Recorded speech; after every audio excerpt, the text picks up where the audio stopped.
যুক্তরাষ্ট্রের president Donald ট্রাম্পের পাল্টা শুল্ক আরোপের প্রতিক্রিয়ায় ডলারের শক্তিও খর্ব হচ্ছে। গত ৩ বছরের মধ্যে শুক্রবার বিশ্বের সবচেয়ে শক্তিশালী এই মুদ্রার রেকর্ড দরপতন হয়েছে।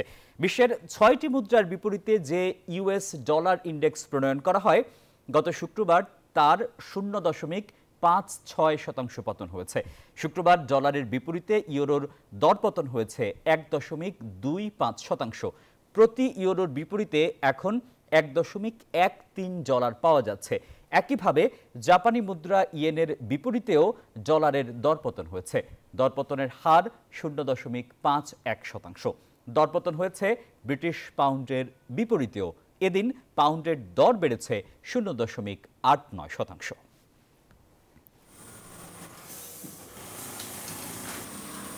বান্ডেল থাকলে প্রতি সেনমানিতে টাকা বাঁচবে। বিকাশ সেনমানি বান্ডেল কিনে জিতুন প্রতি লেনদেনে।